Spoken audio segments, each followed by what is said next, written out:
जिस पार्टी के अंदर गए हैं उनको कहना चाह रहा हूं कि जो व्यक्ति उनके समाज का नहीं हुआ, जो व्यक्ति उसकी पार्टी का नहीं हुआ, वो तुम्हारा कतई नहीं हो सकता है।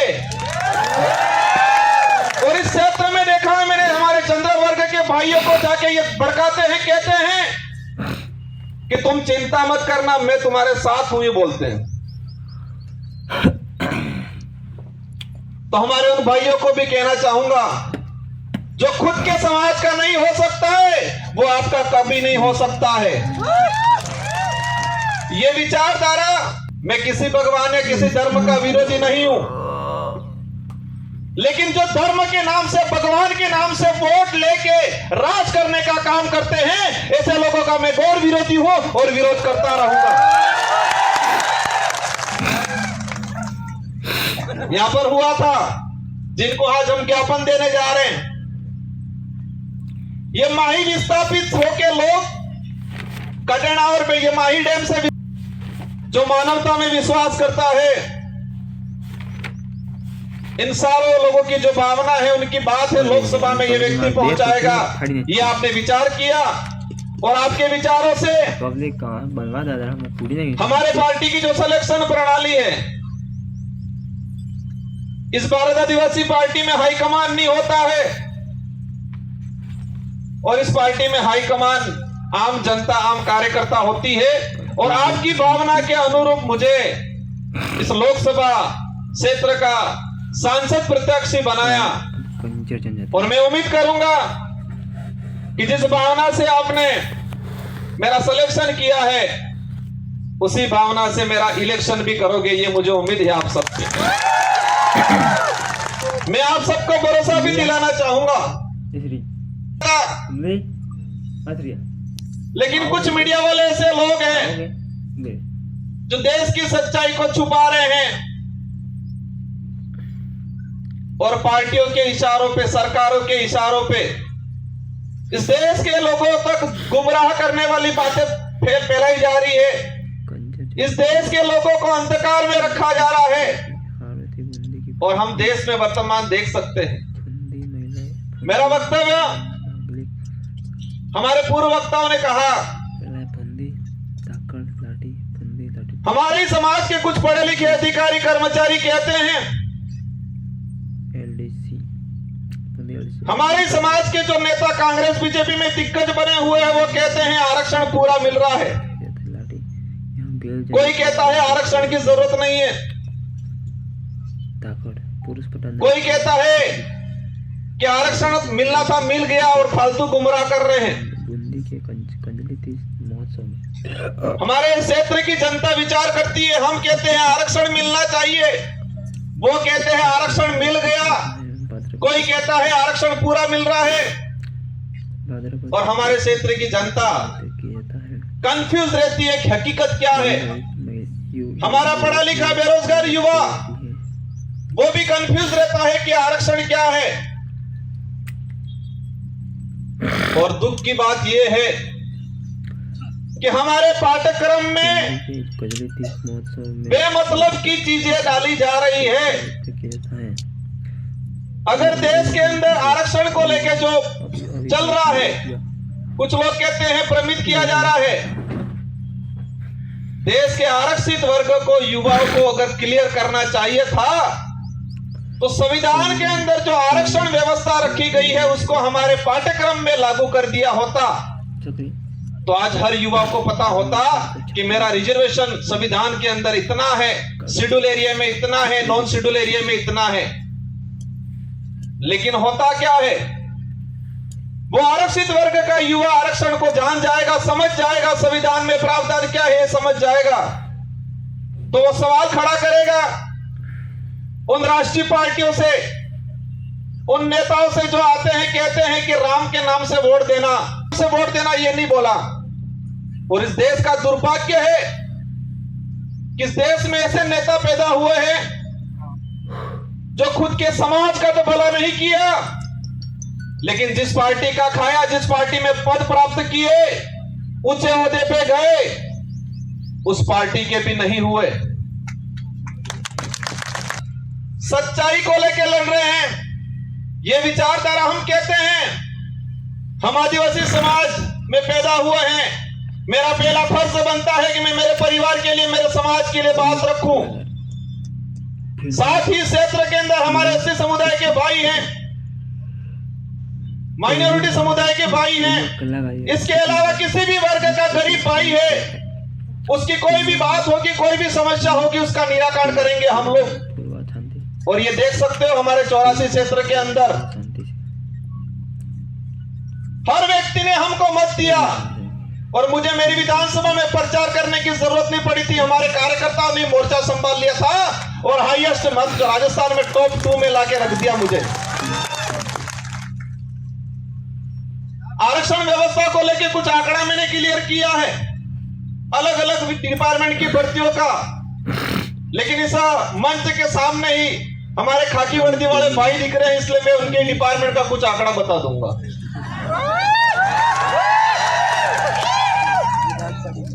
मैंने एक लेटर लिखा था 2020 में कि अनुसूचित क्षेत्र के अंदर आरक्षण व्यवस्था को लेकर 2013 के अंदर जो अधिसूचना जारी की है वो इस क्षेत्र के लिए काला कानून है, ये वर्ड यूज किया था मैंने अनुसूचित क्षेत्र के 1700 सरपंचों को पत्र लिखा था, सारे एमएलए एमपी को पत्र लिखा था, पूर्व एमएलए प्रधान को पत्र लिखा था। मैंने 2000 के करीब लेटर लिखे थे और उस लेटर में हेडिंग लिखी थी कि 2013 की अधिसूचना आदिवासी समुदाय के लिए काला कानून है, ये वर्ड यूज किया था मैंने। और उसी वर्ड को मैं आज एक्सप्लेन करना चाहूंगा, मैंने क्यों बोला था। ये समय का अभाव है, मैं शॉर्टकट निपटूंगा। हमारे साथ जो अन्याय हुआ है, हमारे साथ जो धोखा हुआ है, हमारे युवाओं की भावनाओं के साथ खिलवाड़ हुआ है, वो सभी गांठ बांध के रखना है, वो गुस्सा अंदर समाहित करके रखना है। और जब लोकतंत्र में एक अवसर आता है हर 5 साल में, उस दिन ये बदला एक साथ लेना है और उनका रगड़ा निकालना है। 2013 की अधिसूचना हुई पुलिस डिपार्टमेंट की भर्ती 2013, 2016 और 2018, 3 भर्तियों के अंदर 2312 कुल पद आए। मैं ये आज इसलिए कहना चाह रहा हूं कि इन्हीं कमल कांग्रेस के नेताओं ने और मुख्य रूप से 2013 में जो मंत्री थे, वर्तमान विधायक थे, जो ईडी के डर से आज भाजपा में चले गए, उनके ही कर कमलों से ये लागू किया गया था। अब इसमें क्या है प्रावधान? इन 3 भर्तियों की बात करें, कांस्टेबल भर्ती 2312 कुल पद आए। प्रावधान ये किया गया 45% एसटी को, 5% एससी को और 50% ओपन कैटेगरी को दे दिया जाएगा। मतलब ओपन कैटेगरी में कोई भी जा सकता है, एससी का व्यक्ति जा सकता है, एसटी का व्यक्ति जा सकता है, ये बात बोली उन लोगों ने। लेकिन आंकड़ा क्या आता है? मैं ऑल ओवर अगर बात करूं, एसटी को मिले 828, 2312 में से एसटी को मिले 828 और वो 35% पद मिले, 45% पूरा नहीं मिला। वही बात करें ओपन कैटेगरी के जो पद आए 1156 और मिले उनको मिले 1359, 58%। और उसमें एसटी एससी का रिजर्व कैटेगरी के लड़के गए 12 लड़के। और वही ये सामने खड़े में कहना चाह रहा हूं, उनकी पदोन्नति होती है, उनके पदों की गणना अपने कैटेगरी में लेते हैं। और कुछ नेता कहते हैं, ये बात इसलिए एक्सप्लेन कर रहा हूं मैं, हर व्यक्ति को अपना हक मांगने का अधिकार है। एक बाप के अगर 4 बेटे हैं, 3 बेटों के साथ अन्याय होता है और एक बेटा ही सारी जमीन लेके खड़ा खाता है, तो क्या 3 बेटे आवाज नहीं उठाएंगे? तो इस क्षेत्र में हमारा अन्य समाज का व्यक्ति रहता है, उनसे भी कोई दुश्मनी नहीं है, उनकी भी वाजिब मांग को हम रखेंगे। लेकिन हमारा फर्ज बनता है जिस सर्टिफिकेट लगा के हम यहाँ पर आए हैं उस सर्टिफिकेट के आधार पे एमएलए एमपी बनते हैं तो उस समझे समाज का सर्टिफिकेट लगाया है, उस समाज के हक अधिकार के लिए अगर हम नहीं बोलते हैं तो कौन बोलेगा। इस आधार पे इन पुलिस भर्ती का अगर देखा जाए तो हमारे लड़कों का 300 पद के आसपास नुकसान हुआ। उस माँ पे क्या गुजरी होगी जिस माँ ने बच्चे को अपनी जमीन अपने जेवरात गिरवी रख के बच्चे को पढ़ाया होगा, उम्मीद की होगी मेरा बच्चा पुलिस कांस्टेबल की तैयारी कर रहा है, नौकरी लगेगा। लेकिन इस प्रकार की अधिसूचना के कारण वो बच्चा आज नौकरी नहीं लगा और वो बच्चा आज गुजरात में जाके मजदूरी कर रहा है और उस माँ के सपने अधूरे के अधूरे रह गए। ये लड़ाई उनके लिए है, सूद समेल वसूल करेंगे। और ये किसी समाज को हम दोष नहीं देना चाह रहे हैं, हम दोष उस नेताओं को देना चाह रहे हैं जिन्होंने अपनी पेटियां भरने का काम किया, टिकट लेने का काम किया और इतना कमा लिया कि ईडी के डर से भाग गए। गजब सुनता हूं मैं। एक दिन कहते थे हम पे आरोप लगाए और फिर बाद में 2 दिन बाद कहते हैं ये तो जुमला था, कहते हैं कि मोदी ने जुमला दिया था और आज कहते हैं कि मोदी के विजन से प्रभावित होकर गया हूं। मोदी जी के जुमले के विजन से प्रभावित होके गए हैं, इसका मतलब ये क्लियर है कि वो भी जुमलेबाज से कम नहीं है। हमें उनसे भी पर्सनली कोई लड़ाई नहीं है, उनके कोई जमीन का बंटवारा हमारा नहीं है, लेकिन उनको इस क्षेत्र की जनता ने बड़ा लीडर माना था। हमारे बड़े बुजुर्गों ने आशा रखी थी उनसे कि ये नेता है बड़ा, हमारे लिए हमारे क्षेत्र के लिए कुछ अच्छा करेगा। इन आशाओं पे पानी फेरने का काम किया है। मुझे कई जगह से जानकारी मिली, बुजुर्ग लोग जो रात दिन उस आदमी के लिए उस पार्टी के लिए घूमते थे, खुद का पैसा खर्चा करके इन लोगों ने कई जनों से दुश्मनी ले ली उस व्यक्ति की वजह से, उस पार्टी की वजह से, और आज बेचारे वो बुजुर्ग लोग रो रहे हैं। आपको चिंता करने की जरूरत नहीं है, पूरे देश के अंदर यही भारत आदिवासी पार्टी है जो सच्चाई को लेकर लड़ने का काम करेगी। और आप देख सकते हो उदयपुर संभाग की बात करें कि कांग्रेस कभी नहीं बात कर रही है कि शिक्षा अच्छी मिलनी चाहिए, स्कूलों में व्याख्याता लगने चाहिए, बेरोजगारी खत्म होनी चाहिए, हमारा अनाज जो पक रहा है उसको एमएसपी रेट मिलनी चाहिए, बात नहीं करेगी। बीजेपी भी वो बात नहीं कर रही है। बीजेपी कह रहे मैं किसी भगवान या किसी धर्म का विरोधी नहीं हूं, लेकिन जो धर्म के नाम से, भगवान के नाम से वोट लेके राज करने का काम करते हैं, ऐसे लोगों का मैं घोर विरोधी हूं और विरोध करता रहूंगा। यहां पर हुआ था जिनको आज हम ज्ञापन देने जा रहे हैं, ये माही विस्थापित होके लोग कटेनावर में, ये माही डैम से विस्थापित होके लोग प्रतापगढ़ में रह रहे, आपके आसपास तो रह रहे, लेकिन मध्य प्रदेश के नीमच के अंदर लोग रह रहे हैं। और जो ये डांस ऑफ इंडिया में जो 5 बच्चियां गई थी, जिनका आपने सबने नाम सुना होगा, गली गर्ल्स के नाम से जो लड़कियां है, नीमच में रहती है, झोपड़ियों में रहती है, उनके माँ बाप मजदूरी करते हैं, आज तक भी उनको जमीन का पट्टा नहीं मिला है। वो नीमच के नहीं है, ये माही से विस्थापित होके गए हुए लोग हैं। होली नृत्य है और आज कह रहे हैं हमारे यहाँ के लोग विस्थापित होके गए, उनको जमीन नहीं मिला आज तक। हमारे इन मन महापुरुषों ने अपनी जान गंवा दी इस क्षेत्र में सामाजिक जन जागरण के लिए, हक अधिकार के लिए। उनके नाम से नामकरण नहीं करना है और ऐसे नाम से नामकरण करना चाह रहे हैं। करना है जिस क्षेत्र में जो लोग थे, किसी भी समाज का व्यक्ति हो, एससी का हो, ओबीसी का हो, किसी भी जिस व्यक्ति ने क्षेत्र के लिए काम किया है। मामा बालेश्वर आदिवासी नहीं थे, लेकिन आदिवासी समाज आज उनको भगवान की तरफ पूछता है क्योंकि आदिवासी के लिए काम किया।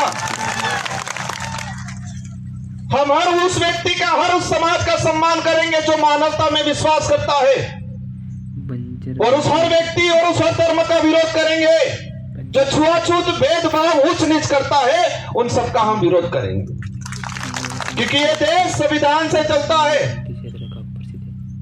और आज बात करें, एक नारा लगाया जा रहा है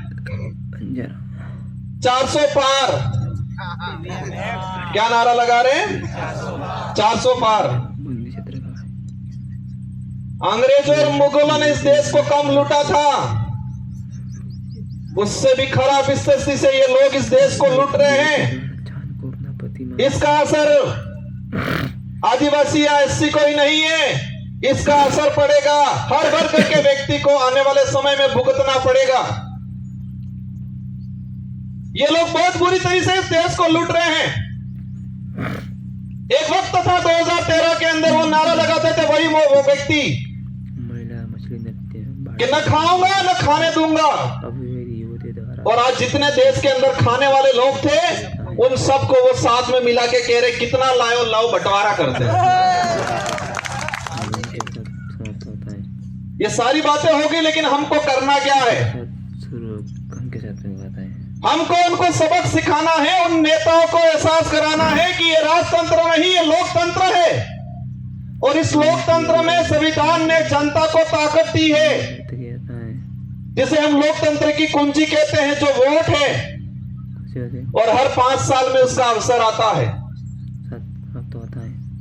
आज मुझे कहते हैं एमएलए साहब बहुत बड़ा दिग्गज आदमी है, बहुत पैसा है, कहते हैं टक्कर लेनी पड़ेगी, कहते हैं। मैंने कहा मैं नहीं लड़ रहा हूं, डूंगरपुर बांसवाड़ा की जनता चुनाव लड़ रही है, और ये जनता पैसों के लिए चुनाव नहीं लड़ रही है।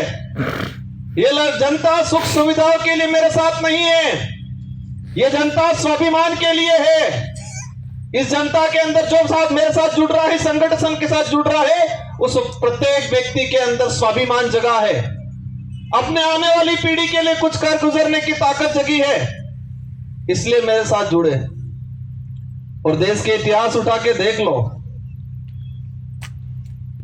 आजादी से पहले भी जो राजा रजवाड़ा या मुगलों की सेना होती थी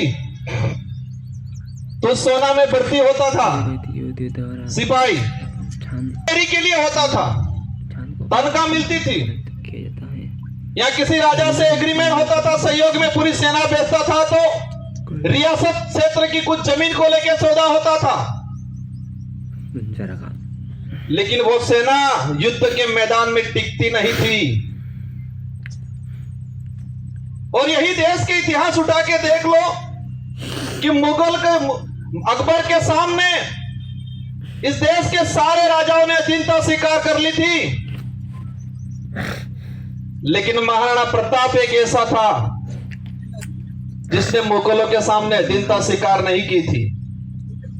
पुत्र जन्म देश के इतिहास में पढ़ाया जाता है, हमारे बड़े बुजुर्गों से सुनते हैं कि देश के अंदर सारे राजाओं ने अकबर की अधीनता स्वीकार कर ली, लेकिन राणा प्रताप ने अधीनता स्वीकार नहीं की, क्योंकि देश के अंदर अन्य जो राजा थे उनकी जो सेना थी वो सैलरी पे थी, तनख्वाह पे थी।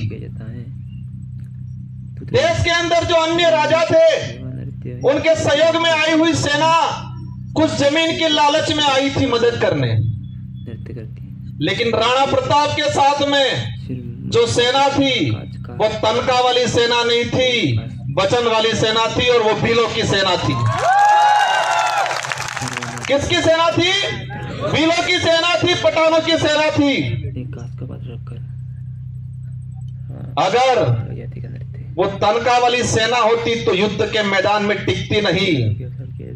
वो स्वाभिमान के लिए, अपने वचन के लिए गई थी महाराणा प्रताप के साथ, और इसीलिए देश के अंदर महाराणा प्रताप के नाम से उनको जाना जाता है। और उनके भाई थे शक्ति सिंह और जगमाल, वो भाई भी उनके साथ में नहीं थे। इससे यह सिद्ध होता है कि महाराणा प्रताप को किसने साथ दिया। उनके परिवार के लोग भी हट गए थे, वो भी मान सिंह की गोद में जाके बैठ गए थे। उस कुल के लोग हैं ये। और मुझे पता है कि इस कांग्रेस और बीजेपी के बहकाव में आके उनसे पैसा लेके ये काम नहीं करेंगे। ये लोग स्वाभिमान के लिए काम करेंगे, ये वचन के लिए काम करेंगे, आने वाली पीढ़ी के लिए काम करेंगे। मेरी बात को आप समझ गए होंगे। वीडियो पूरा देखता हूं कि हमारे लोगों ने महाराणा प्रताप को वचन दिया था, तनख्वाह नीली थी, फौज में हमारे लोग भर्ती नहीं हुए थे, तनख्वाह की बेसिस पे नहीं हुए थे, पूरा गांव के सिपाही लोग, जवान लोग गए थे, वो वचन दिया था। और इस लड़ाई में, इस मैदान लोकसभा क्षेत्र में राजा जरूर होता है। मुझे उम्मीद है पैसों वाली सेना नहीं टिकेगी, वचन वाली सेना टिकेगी। क्योंकि उनके साथ जो सेना है वो पैसों वाली सेना है, तनख्वाह वाली सेना है, तहरी वाली सेना है, और हमारे साथ वचन वाली सेना है, स्वाभिमान से जीने वाले लोग हैं। बीजेपी कांग्रेस के पीछे बातें बहुत सारी हैं, अंत में मंच आएंगे, उस पे करेंगे।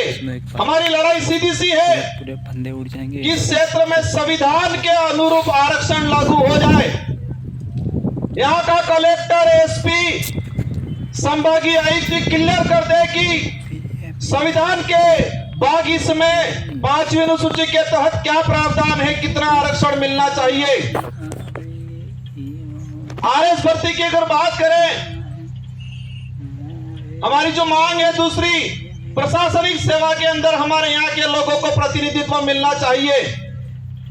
हमको एक लेलुपोट दे दिया, दिनेश सेवा के अंदर भर्तियां देंगे, पद देंगे, और उसमें भी मैंने देखा 3 भर्तियां 2013, 2016, 2018। अनुसूचित क्षेत्र के अंदर अधीनस्थ सेवा के 109 पद आए, एसटी के लोगों को मिले 42, ओपन कैटेगरी में गए सबसे, और एससी समाज को मिले 0, और ओबीसी वालों को तो पता ही नहीं है कि हम है कौन, हम आते कहां है वो ही नहीं पता है हमको। और मैं कहता हूं इस क्षेत्र से अगर ओबीसी की किसी ने आवाज उठाई थी, राजकुमार रोत ने उठाई थी। हम हर व्यक्ति की बात करेंगे, लेकिन हमारा हक किसी को मारने नहीं देंगे। एससी समुदाय को 0 सीट 3 भर्तियों में, और अधीनस्थ सेवा के अंदर 67 पद आए, उसमें एसटी एससी रिजर्व कैटेगरी का एक लड़का नहीं गया। हमारे साथ 13 से 14 अधीनस्थ सेवा के आरएस अधिकारियों के पद मारे गए। इसका गुनहगार कौन? जो ईडी के डर से भाजपा में गए वो है। ये लड़ाई बेरोजगारों की लड़ाई है, ये लड़ाई हमारे क्षेत्र में शिक्षा के क्षेत्र में क्रांति लाने की लड़ाई है। हम सबको लड़ना है। ये चुनाव जीतने तक का उद्देश्य नहीं है, नारे लगाने या पार्टी का नाम लेने तक का उद्देश्य नहीं है। हमको हमारा समाज बचाना है, हमारा देश बचाना है। ये देश का संविधान अधिकार देता है हर व्यक्ति को, हर समाज को अपने हक अधिकार की बात करने का अधिकार है, और करना चाहिए हर व्यक्ति को। लेकिन हमारे यहाँ के नेताओं ने इस क्षेत्र को बर्बाद करने का काम किया है। मुद्दे अनेक हैं।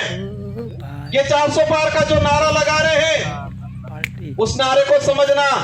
इन लोगों की चाल है ये संविधान बदलने की, संविधान को खत्म करना चाहते हैं। और आप सुन लेना, अभी का उदाहरण है कि 26 जनवरी पे बाबा साहब अंबेडकर और सावित्रीबाई फुले की तस्वीर लगाने से टीचर को एपीओ कर दिया जाता है। जिस पार्टी को बाबा साहब अंबेडकर और सावित्रीबाई फुले की तस्वीर से दिक्कत है, वो देश का भला कर सकते हैं क्या?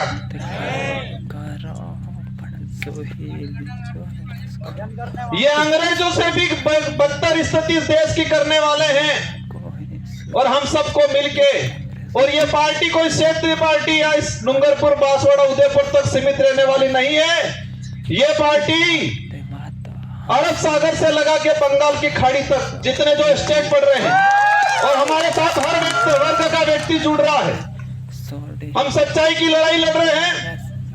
आने वाले समय में मुझे उम्मीद है, मेरी बात पे आप गौर करोगे कि युद्ध के मैदान में सैलरी वाली सैलरी वाली जो तनख्वाह वाली सेना नहीं टिकती है, युद्ध के मैदान में वचन वाली और स्वाभिमान वाली सेना टिकती है, और वही सेना मेरे साथ है। मुझे पता है हमारे लोग गरीब है, कमजोर है हमारा कार्यकर्ता, लेकिन मुझे यह भी पता है कि उस व्यक्ति के अंदर जमीर जिंदा है, उसका स्वाभिमान नहीं मरा है। वो व्यक्ति डट के मुकाबला करेगा और पूरे भारत की रोमांचक सीट ये होगी। और मुझे दुख भी है, मेरे 84 के कार्यकर्ताओं का दुख है, मेरा भी दुख है कि 84 की जनता ने एक शानदार मैंडेट दिया था मुझे। मेरी भी इच्छा थी मैं 84 के अंदर ही रहूं, मेरे कार्यकर्ताओं की भी इच्छा थी 84 के अंदर रहूं, लेकिन बांसवाड़ा वाले ही नहीं माने। और आपको ये तेरवाने का काम करना है और ये बेड़ा पार करना है। इन्हीं शब्दों के साथ आप सबको धन्यवाद। एक बात और बोलना चाहूंगा, देश के अंदर भाजपा के नेता बहुत प्रताड़ित थे, और विशेषकर बांसवाड़ा में जो भाजपा के नेता बेचारे बहुत प्रताड़ित थे, हमसे भी ज्यादा प्रताड़ित थे। बचपन में बच्चा रोता था, माँ कहती थी दूध आ जाएगा सो जाइए।